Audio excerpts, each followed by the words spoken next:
Hello दोस्तों, स्वागत है आपका एक नई वीडियो में। आज की ये वीडियो बहुत इंपॉर्टेंट है और कई सारे लोगों को एक सीख देके जाने वाली है, क्योंकि एक बच्चे ने देखिए कितना सब कुछ लिख दिया है मेरे भाई। और कोई भी व्यक्ति इतना सब, ये एक ही नहीं है, देखिए कई स्लाइड्स हैं, इतना सब कुछ तब लिखता है जब वो वाकई में बहुत ज्यादा परेशान होता है। तो हमने कई बार कहा है हम कोई भगवान नहीं है सर, ठीक है, कि हम आपको बिल्कुल परफेक्ट सोल्यूशन बता पाएंगे, लेकिन जो मेरा एक्सपीरियंस है उसके आधार पर हम आपको एक परफेक्ट सोल्यूशन देने की कोशिश करेंगे सर, ठीक है। तो जितने भी लोग हैं इस वीडियो को ध्यान से देखना, क्योंकि हो सकता है आपका फ्यूचर ये हो मेरे भाई, और आप भी ऐसे परेशान हो रहे हो, कहीं पे इतना सारा लिख रहे हो। कोई भी ऐसे ही नहीं लिखता मेरे भाई, और हम प्रिविलेज है इसके लिए कि आपने हम पे भरोसा दिखाया और इतना सब लिखा मेरे भाई। थोड़ा सा पढ़ देते हैं हम यहाँ पे दोबारा से, हालांकि हमने पढ़ा इसे, और जब हम ये सब पढ़ते हैं तो बड़ा इमोशनल फील होता है कि यार कहीं ना कहीं कितने सारे लोग और कितना दुखी हैं, इसे समझिएगा भाई।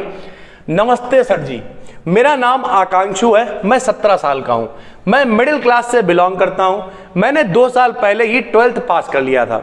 मेरे पेरेंट्स ने मुझे LKG first 8th class jump करा दी थी, क्योंकि मेरी हेल्थ हाइट के हिसाब से मैं 17 नहीं बल्कि 20-22 का लगता था सर, ठीक है। इसलिए मैंने 13 साल की उम्र में 80%, अब यहां पे जरा समझिए एक मिनट मेरे भाई, ये वीडियो बहुत कुछ सिखा के जाएगी। 10th क्लास में इस बच्चे के कितने परसेंट थे मेरे भाई? 80% थे। और 12th क्लास में इस बच्चे के कितने परसेंट थे? 93% थे। यानी सबसे पहले आप ये नहीं कह सकते हो कि ये बच्चा पढ़ने में बेकार था। अभी से आप आराम से समझना, टुकड़ों में से तोड़ के समझाने की कोशिश करेंगे। अब तक तो मैं एक अच्छा स्टूडेंट था और सब खुश थे, पर मुझे पता नहीं कि मैं उतना अच्छा हूं भी या नहीं। पर घर वालों के कहने पर मैंने BSc कर ली।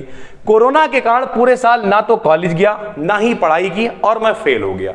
अब यहां पर क्या हो रहा है, ये व्यक्ति जो 12th क्लास तक बहुत बढ़िया था, BSc में ये व्यक्ति फेल हो गया है। ध्यान से समझते रहिए अभी इनकी कहानी क्या है सर, ठीक है। फेल हो गया, फिर मैं 16 का हुआ तो NDA की तैयारी स्टार्ट कर दी। 2 अटेम्प्ट दिए, वहां पर भी सिलेक्शन नहीं हुआ। NDA के चक्कर में ध्यान निकल गया कि BSc के एग्जाम आ गए हैं और मैं इस बार भी फेल हो जाऊंगा। यानी इन्हें ऐसा लग रहा है कि पढ़ाई नहीं कर पाए हैं, इस बार भी शायद ये दोबारा से फेल हो जाएंगे, इन्हें ऐसा लग रहा है। अब मुझे कुछ समझ नहीं आ रहा है। मेरे पेरेंट्स सपोर्ट तो करते हैं, मगर मुझे फील होता है कि वो मुझे अंदर से शर्मिंदा है मुझे लेकर, क्योंकि एक समय था जब उनका बेटा समय के साथ बड़ा हो रहा था, और एक समय है जब वो बड़ा होना भूल गया है। मेरे भाई ये लाइन हमें बड़ा टच करी, क्योंकि अगर आपको ये लग रहा है कि देखिए कहीं ना कहीं आप ये सब सोच रहे हो खुद, अभी हम इसका प्रैक्टिकल सोल्यूशन बताएंगे, ठीक है। जब किसी फंक्शन में जाते हैं तो मम्मी कहती हैं कि हमारे साथ मत खड़े होना, खाना खाकर निकल जाना ताकि कोई कुछ पूछ ना ले। पापा तो बिना काम के बात तक करना छोड़ दिया है, हमेशा गुस्से में रहते हैं, घर का माहौल खराब सा रहता है। और बहुत कुछ लिखा है इस बच्चे ने। मैं थोड़ा हंसमुख किस्म का लड़का हूं, इसलिए मुझे दिखाना नहीं आता कि मैं दुखी हूं, और घर वाले समझते हैं कि मुझे तो इन सब से कोई फर्क नहीं पड़ता। मुझे म्यूजिक बहुत पसंद है, पर ये कहने की हिम्मत नहीं होती घर वालों से, वरना कहेंगे बैंड वाला बनेगा क्या। कितना पॉइंट, बिल्कुल ये फैक्ट बता रहा बच्चा, ऐसा ही होता है मेरे भाई। सर कुछ समझ नहीं आ रहा है, जब इस बार भी पास नहीं हो पाऊंगा तो घर पे कैसे बताऊंगा। पर मैं इतना भी वीक स्टूडेंट नहीं हूं कि BSc क्लियर ना कर सकूं। वो तो NDA भी चल रहा था और सारी पढ़ाई ऑनलाइन थी, तो डिस्ट्रैक्शन बहुत बढ़ गया सर, ठीक है। मैं आपसे बस इतनी सी सलाह लेना चाहता हूं कि क्या आप मुझे वापस BSc करनी चाहिए या नहीं, क्योंकि म्यूजिक तो मैं वैसे ही आज तक बिना किसी सपोर्ट के सीखता रहा हूं, वैसे ही आगे सीखता रहूंगा। बस स्टडी में आगे क्या करूं वो बता दीजिए, और मेरे पेरेंट्स को भी कुछ मैसेज दे दीजिए अगर वो गलत हैं तो। देखो भाई, यहां पर जहां तक हम समझ पा रहे हैं, ना तो आपके पेरेंट्स गलत हैं ना आप गलत हो, ये एक मिसअंडरस्टैंडिंग हो रही है आपको। ध्यान से समझिए। सबसे पहले तो ये समझो कि जो आपकी समस्या है क्या वो जेन्युइन है, यानी जो आपके मम्मी पापा हैं क्या वो आपके दुश्मन हैं? नहीं। अगर आप आराम से पूछोगे, आराम से अपने दिल से पूछना, हमें नहीं लगता है कि दुनिया में किसी के भी मम्मी पापा हैं वो किसी बच्चे के लिए बुरा चाहते हैं। पहली बात, इसे आराम से समझना, बिल्कुल जमीनी लेवल पर समझाएंगे आपको कि किसी के भी मम्मी पापा बुरा चाहते हैं। मेरे भाई, आपके मम्मी आपके पापा आपसे इतना ज्यादा प्यार करते हैं। रियलिटी ये है, कभी कभी जो पॉजिटिवनेस होती है वो ज्यादा हो जाती है। जैसे कभी कभी हम हैं, मेरे पास इस समय काम बहुत ज्यादा है, तो हम क्या करते हैं, यहीं पे लेट जाते हैं, ठीक है। जहां पड़े हुए मतलब जहां पे खड़े होकर पढ़ा रहे हैं यहीं लेट जाते हैं। तो हमारी मम्मी पता क्या कहती हैं, वो हमसे कहती हैं तुम वहां लेटते हो, मैं अच्छा नहीं लगता कि घर पे सब कुछ है, सब कुछ बहुत बढ़िया बना हुआ, तुम जमीन में लेटे हुए हो। लेकिन अगर हम इसे आराम से समझें, हम कहते हैं कि हमारी मम्मी तो हमारे खिलाफ है, मेरी सुनती नहीं। नहीं, ये उनका हक है मेरे भाई। उन्हें तो लगेगा ना, बुरा लगना चाहिए।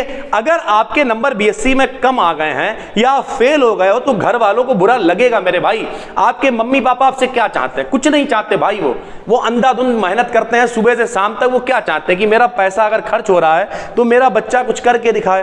अब प्रैक्टिकली ये तो पिताजी की बात हो गई, मम्मी की बात हो गई, यानी आपके मम्मी पापा बिल्कुल भी गलत नहीं है, ठीक है, कोई दिक्कत नहीं है। फिर सर जी हम गलत हैं क्या? नहीं, आप भी गलत नहीं हो, आप थोड़ा सा मिसअंडरस्टैंडिंग का शिकार हो गए हो। अगर आपको पॉइंट बाय पॉइंट बात करेंगे, सबसे पहले आपने ये कहा कि भैया हम 12th तक बहुत अच्छे थे और अब हम खराब, थोड़ा सा दिक्कत हमें कर रही हैं चीजें। तो सबसे पहले दिमाग से ये निकाल दो कि कोई भी व्यक्ति अच्छा होता है या खराब होता है। हम आपसे कहें कि भैया, मान लिया एक अनपढ़ आदमी है, उससे कहें बेटा ABCD सुनाओ, वो कहेगा जौका हो।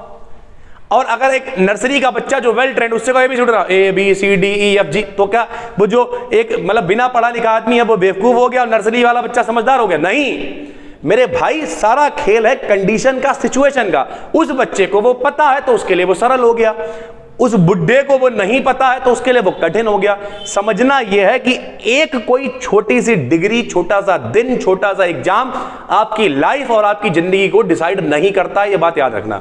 एक दिन खराब हुआ, होने दो, 2 दिन खराब हुए, होने दो। हम हमेशा एक बात कहते हैं, आज नहीं तो और कभी लोग करेंगे गौर, कभी आएगा तुम्हारा भी दौर कभी। और जिस दिन दौर आएगा ऐसी आंधी चलेगी तुम्हारे नाम की, लोग कहेंगे लड़का कर कैसे रहा मेरे भाई। लेकिन उसके लिए केवल एक काम करना, लगातार लगे रहना है। अब आपकी पॉइंट बाय पॉइंट हम बातों को सॉल्व करते हैं जितना हमें समझ पा रहे हैं। सबसे ये दिक्कत और भी लोगों की, बहुत सारे बच्चे ऐसे होते हैं जो NDA की तैयारी करने लगते हैं, उन लोगों को भी बताया जा रहा है मेरे भाई, NDA का एग्जाम पहली बात तो बहुत कठिन आता है। हम किसी को डरा नहीं रहे हैं। कई बार ऐसा होता है कि पता ही नहीं चलता NDA का कहां रिजल्ट आया और क्या हुआ। आप ये फितूर दिमाग में ले आते हो कि यार नहीं हो जाएगा, हो जाएगा, हो जाएगा। नहीं मेरे भाई, प्रैक्टिकली सोचो जिस चीज के लिए, क्योंकि रियलिटी है कंपटीशन इतना ज्यादा है। अगर हम लोग यूपी बोर्ड वाले होते तो और बुरी हालत होती है यार। हम लोगों को अंग्रेजी, जो जनरल अंग्रेजी है उसे तक बोलने में दिक्कत होती है यार। और वहां अंधाधुंध ऐसे ऐसे लोग बैठे हुए हैं जो कतई अंग्रेज हैं। तो इंग्लिश वाला सेक्शन एक बहुत अच्छा आता है और भी बहुत सारे फैक्टर होते हैं। तो अगर 2 साल निकल गए हैं कोई दिक्कत नहीं है। अब दूसरी बात आपने कही पेरेंट सपोर्ट नहीं करना है, मेरे भाई ऐसा नहीं है। अब हम तुम्हें एक बात बिल्कुल क्लियर बताया जा रहा है, जिंदगी में जब भी कभी बहुत परेशान हो तो ये सोचो परेशानी क्यों है। अब आपकी परेशानी जहां तक हम समझ पा रहे हैं, आपको लग रहा पेरेंट सपोर्ट नहीं कर रहे हैं। मेरे भाई अब हम बता रहे हैं आप क्या करना, घर जाना बिल्कुल सुकून से, पिताजी, मम्मी, जिसे भी आपको लगता है आप अपनी बात बता सकते हो। ये जितनी बातें आपने हमें लिखी हैं, हम आपके साथ हैं, कोई टेंशन नहीं है। लेकिन बहुत प्यार से बैठ के अपनी सारी बातें मम्मी से कह देना। रोने का मन करे रो लेना खा के यार। जो लोग ये कहते हैं जो लोग रोते हैं वो बुज़दिल होते, नहीं, वो दिल के साफ होते हैं, बात याद रखना। रो लेना, कोई दिक्कत नहीं है। जो आदमी, वो एक विकास देवी कीर्ति सर, उन्होंने बड़ी अच्छी बात कही थी कि अगर कोई लड़की है और वो लड़का देखना चाह रही है अपने लिए कि लड़का ठीक है या नहीं, तो लड़के से पूछ लो पिछली बार कब रोए थे। अगर वो कहते नहीं मैं तो मर्द हूं, मैं रोता ही नहीं हूं, ऐसे लोगों से शादी मत करना, वरना वो तुम्हें बहुत रुलाएगा मेरे भाई। और ये रियलिटी है। अगर आदमी रो रहा है, कोई सुबह शर्म की बात नहीं यार, इमोशन है, आदमी आता है परेशान होता है, रो लो थोड़ी देर, क्या दिक्कत है, दिल हल्का हो जाएगा, अच्छा लगने लगेगा। और जब मूड फ्रेश हो जाए फिर सोचो अब हम कर क्या सकते हैं। जो हो गया उसका आप कुछ हो नहीं सकता, रोते रहो बैठ के।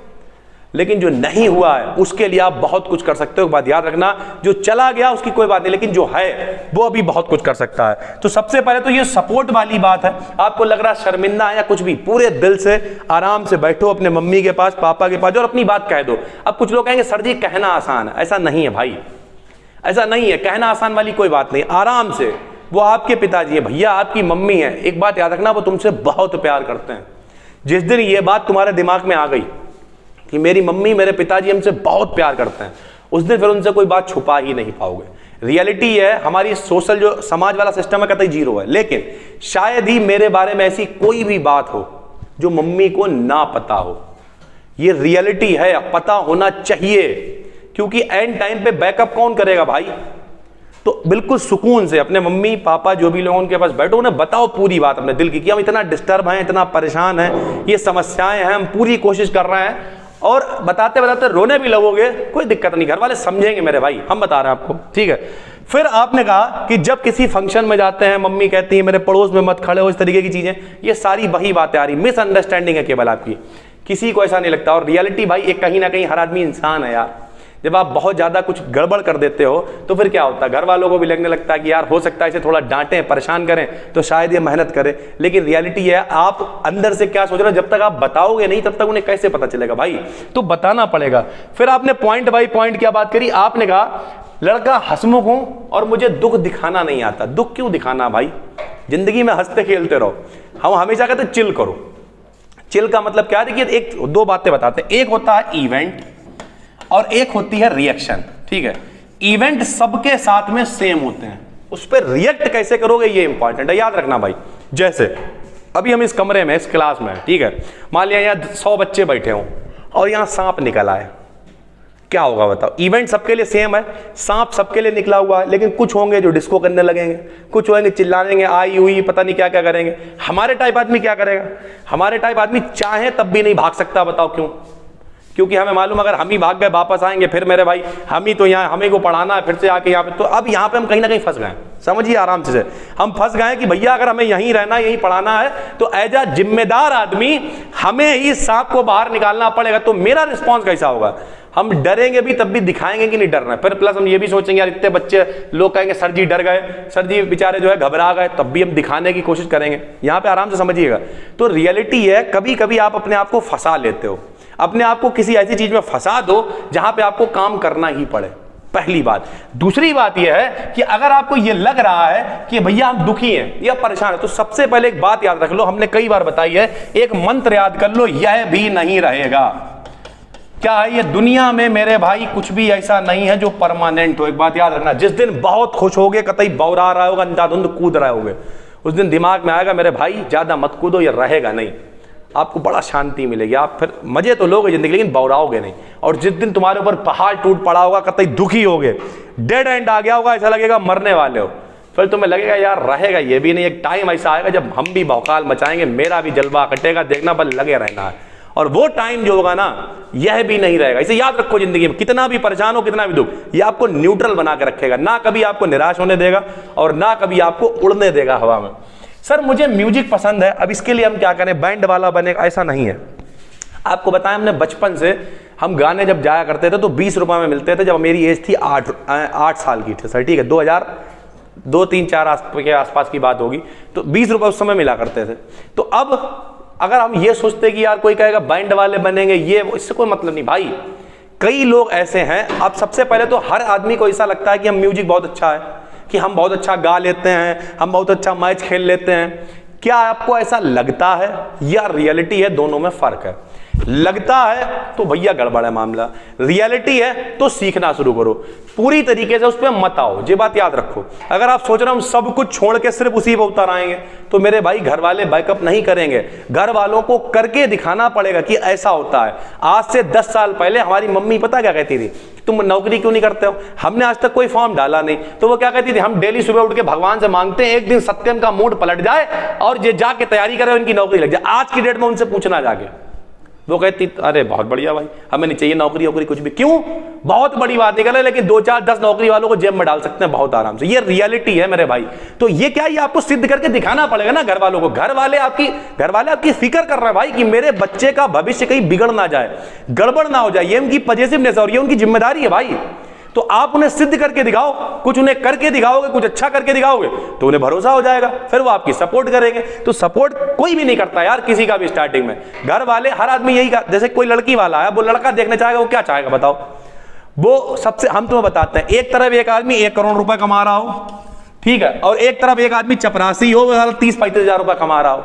जो गौवा होगा उसकी 1 करोड़ रुपए समझ में नहीं आएगा, अबे चपरासी है लड़का सरकारी, 35 हजार वाला भैया ढूंढेगा, 1 करोड़ की कोई औकात नहीं उसके लिए। क्यों, क्योंकि मेरे भाई उसे यह दिख रहा है कि ये जो सरकारी नौकरी भले ही चपरासी है लेकिन इसकी गारंटी है। लेकिन जिस दिन उसे इस बात का यकीन हो जाएगा कि ये 1 करोड़ वाला वो है कि ये जितना 1 महीने में कमा लेगा, ये 40 हजार वाला जिंदगी छोड़ो इसकी 4 पीढ़ियां मिलकर इकट्ठा नहीं कर पाएंगी, जिस दिन ये मेंटेलिटी आ गई उस दिन वो इसे सपोर्ट करने लगेगा। लेकिन उसके लिए इसे भरोसा दिलाना पड़ेगा ना मेरे भाई, डायरेक्ट कोई भरोसा नहीं करता। तो ये बात आप सिद्ध करिए, लेकिन सिर्फ म्यूजिक पे नहीं आना, साथ में सीखते रहना है। बहुत सारे प्लेटफॉर्म है, वहां पे सीखिए, कोशिश करिए, लेकिन साथ में, समझ गया भाई। फिर आपने कहा अब समझ नहीं आ रहा पास कैसे होंगे। तो अगर आप बीएससी में है तो बीएससी का बहुत सारा कंटेंट अपने इसी चैनल पे है, दिक्कत हो कमेंट करिए और भी कोशिश करेंगे कंटेंट लाने की सर, ठीक है। तो पढ़ना तो पड़ेगा, प्लस कॉपी जो इंपॉर्टेंट है उन पे फोकस करिए। बीएससी वगैरह में वही क्वेश्चन सिलेक्टेड रिपीट हो के आते हैं, उन्हीं 10 12 15 क्वेश्चन को टारगेट करिए, लिख के आइए, अच्छे से पास हो जाओगे, कोई दिक्कत वाली बात नहीं है सर, ठीक है। मैं वीक स्टूडेंट नहीं हूं, आप कैसे डिसाइड कर सकते हो वीक नहीं हो? वीक कोई नहीं होता यार। हमारे एक सर जी थे, वो कहते थे कमजोर पता कौन होता है? जो मुंह की जगह नाक में खाना घुसेड़ लेता है, अपने घर की जगह पड़ोसी घर में घुस जाता है, आंटी को मम्मी कहने लगता है, ऐसे लोग दिमागी तौर पर कमजोर होते हैं। नॉर्मली कोई कमजोर नहीं होता है, थोड़ा सा गाइडेंस की कमी होती, समय का तकाजा होता है, बस थोड़ी सी मेहनत करोगे, कोई कमजोर नहीं, बेहतरीन नंबर लेके आ जाओगे, ठीक है। आखिरी में ये कह रहे हैं कि क्या अब हमें बीएससी करनी चाहिए या नहीं करनी चाहिए? क्योंकि मैं म्यूजिक, अब ये क्योंकि वाला नहीं, म्यूजिक को साथ में सीखना है, सिर्फ म्यूजिक पे जिंदा नहीं रहना है। बाकी बिना किसी सपोर्ट के सीखता हूं, वैसे ही सीखता रहूंगा। स्टडी में आगे क्या करूं तो डिपेंड करता है कि अगर आपको लगता है कि आपको बीएससी कंटिन्यू करनी चाहिए, कर लीजिए। लगता है बीए कर लेना चाहिए, कर लो। ओवरऑल एक बात बता दे रहे, जो करोगे वही बेहतरीन है, बस मेरे भाई। एक लाइन में कह जा रहा है, हम हमेशा कहते हैं आप काम कौन सा कर रहे हो कोई मैटर नहीं करता है, किस लेवल पे कर रहे हो वो मैटर करता है। किस लेवल पे करने का मतलब क्या है? हमने कई बार एग्जाम्पल दिया। एक मोहल्ले में टिक्की बेचने आता, गिरौनी नाक वाली चटनी होती है, आरा रोड की टिक्की होती, 10 रुपए की बेचता है, कोई इज्जत नहीं होती। आदमी कहता अरे इधर आ 5 की टिक्की बना दे। एक यहीं पे हमारे शहर में आर्या में स्थान भंडार है, लोग चौड़े होकर बताते हैं आर्या वाले की टिक्की है, 50 रुपए की भले ही दे वो, लेकिन आदमी जाएगा और दे के आएगा। खाली उसकी दुकान का अगर किराया ही होगा तो वो 1-2 लाख रुपए होगा, हो सकता है डेली की इनकम 40-50 हजार रुपए हो। बेच तो वो भी टिक्की रहा मेरे भाई, लेकिन लेवल की बात है। कौन व्यक्ति किस काम को किस लेवल पे कर रहा है वो इंपॉर्टेंट है। क्या काम कर रहा है उससे मतलब नहीं है। जैसे हमसे कोई पूछता क्या करते हो, अब हम तुम्हें क्या बताएं? हम तुम जगह ट्यूशन पढ़ाते हैं, कोचिंग पढ़ाते हैं, तुम समझ पाओगे क्या? आदमी सोचे भाई होंगे घर पे मास्टर होंगे, साइकिल लेके जाते होंगे, क्या बताओ? हम कहते भैया कुछ नहीं करते, खुश रहने की कोशिश करते हैं खुद। पहले हम कहते थे दूसरों को खुश रहने की कोशिश करते, लेकिन अब मेरी समझ में आया किसी को खुश नहीं कर पाओगे। दुनिया जो है वो एक नंबर की चालाक है, सिर्फ अपना मजा ढूंढ रही, फायदा ढूंढ रही। इससे अच्छा है खुद खुश रहने की कोशिश करो, शायद आपको देख के किसी की तलाश पूरी हो जाए और वो आपको देख के खुशी मिल जाए, वो खुश हो जाए बस। बाकी ये जो मम्मी क्या कहेंगी, पापा क्या कहेंगे, थोड़ा कड़वा है। हम आपको बता दें भैया, ना हम सफर ना हम नशी से निकलेगा, तुम्हारे पैर का कांटा है तुम ही से निकलेगा। 10 साल 20 साल 50 साल एक टाइम आएगा, मम्मी पापा सब जाएंगे लुढ़क। कुछ लोग कहेंगे सर जी कैसी बातें कर रहे हो, अरे सब लुढ़क जाएंगे भाई। जिंदगी तुम्हें खुद काटनी है तो सबसे पहले बैठ के डिसाइड करो कि अब मेरे संग में जो समस्या हो रही है उसका क्या सोल्यूशन है। बैठ के मम्मी पापा से बातचीत करो। पापा कहें नहीं कर पाएंगे, कहना भैया जिंदगी मेरी है, हमें एक बार मौका दे दो। पैर छू ले रहा है, लौट जा रहा है, लेकिन भैया हमें मदद, एक बार हमारी बात मान लो, कर लेने दो। हम गारंटी ले रहे हैं यार, तुम्हारे मम्मी पापा इतना प्यार करते हैं तुमसे, मान लेंगे वो बात को, अगर आप बात को ठीक कह रहे हो तब। तो इतना सब समझाने के बाद उम्मीद करते हैं आपको बहुत कुछ समझ में आ गया होगा। और रियलिटी मेरे भाई ये आपने इतना लंबा लिखा तो हमें लग रहा था कि आप बहुत ज्यादा परेशान हैं, और सच्चाई यही है कि कोई दिक्कत नहीं है, यह भी नहीं रहेगा। जो भी हो रहा है सब बहुत अच्छा है, सुकून से बैठो, एक लंबी सांस लो और अब सोचो अब हमें आगे क्या करना है। जो दिल में आए वो करो, फिर भी दिक्कत लगे नीचे कमेंट करो, हम एक वीडियो और बना देंगे। क्या नाम है भैया का? तो नाम है मेरे भाई आकांक्षु भाई। ज़्यादा टेंशन लेने की जरूरत नहीं है, जो होता है सब अच्छे के लिए होता है। जो हो रहा है बहुत अच्छा हो रहा है, और जो होगा वो आप सोच नहीं सकते हो भाई कितना अच्छा होगा। बहुत बढ़िया जिंदगी इंतजार कर रही है, बस ऐसे घबराना नहीं है, परेशान नहीं होना है, क्योंकि हो सकता है कई बच्चे भाग जाते हैं, कुछ उल्टा सीधा कदम उठा लेते हैं, लेकिन रियलिटी है हो सकता है एक बहुत अच्छी जिंदगी आपका इंतजार कर रही थी और आप उससे भाग गए मेरे भाई।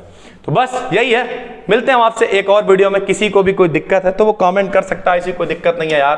तुम्हें लग रहा है कि अकेले हैं बात नहीं कह पा रहे तो हमसे कह लो यार, कोई टेंशन नहीं है। सच्चाई है हम खुद ही यहाँ अकेले रहते हैं, लेकिन हमें अपनी बात किसी से कहने की जरूरत नहीं पड़ती। पता क्यों? क्योंकि मेरे पास कोई बात है ही नहीं, जो कुछ है क्लियर है। बच्चे ऑफलाइन में बैठे जो है बता दिया, इवेंट करने वाले हैं बता दिया, ये करने वाले हैं, तुरंत अनाउंसमेंट कर दिया। जब अनाउंसमेंट किया तो क्या हुआ, हम फंस गए। अब करना पड़ेगा, नहीं करोगे लोग कहेंगे लपेट के चले गए, कर नहीं पाए। लेकिन यही तो स्ट्रेटजी है। आपको गाड़ी लेनी है, 1 साल पहले गाना शुरू कर दो, गाड़ी लेंगे गाड़ी लेंगे गाड़ी लेंगे। नहीं भी लेने को होगे रिश्तेदार दिलवा देंगे तुम्हें, कहेंगे अरे तुम गाड़ी ले रहे क्या हुआ, ले नहीं पाए अभी। मकान लेना, गाना शुरू कर दो। अब कुछ लोग कहेंगे पैसे नहीं तो कैसे गाना शुरू कर, अबे सब हो जाएगा। नियत तो साफ रखो, मेहनत तो करो। वो एक बड़ा अच्छी कहावत है क्या, कि नियत तेरी अच्छी है तो किस्मत तेरी दासी है, और किस्मत तेरी अच्छी है तो घर में मथुरा काशी। कहीं जाने की जरूरत नहीं है, बस मेहनत करो, नियत अच्छी रखो। देखना कहते नहीं जैसी नियत वैसी बरकत नहीं है, तो अच्छी कर लो, सब अच्छा होता चला जाएगा। बस दोस्तों फिर मिलते हैं, तब तक के लिए धन्यवाद। बाकी ये नंबर है व्हाट्सएप, कोई बहुत ज्यादा समस्या हो मैसेज कर लेना मेरे भाई 8604507939, या फिर आप कॉल कर सकते हो 9044900263। ये कॉल सपोर्ट वाला नंबर है, ये लगभग जो है 2 बजे के बाद मिल ही जाता है। सुबह आप मिला सकते हो 6, 7, 8 बजे लगभग हम लोग यहीं रहते हैं, ठीक है। ना मिले थोड़े 2-4 घंटे बाद ट्राई कर लेना। बाकी ये व्हाट्सएप नंबर है, जरूर सीन कर लेते हैं। इंस्टाग्राम पे फॉलो कर लेना, सत्यम वाजपेयी 04 आईडी है, लगभग वहां पे एक्टिव रहते हैं, और कोई मेंशन वगैरह करता है तो शेयर वगैरह भी कर देते हैं। बस दोस्तों फिर मिलते हैं, तब तक के लिए धन्यवाद, थैंक यू भाई।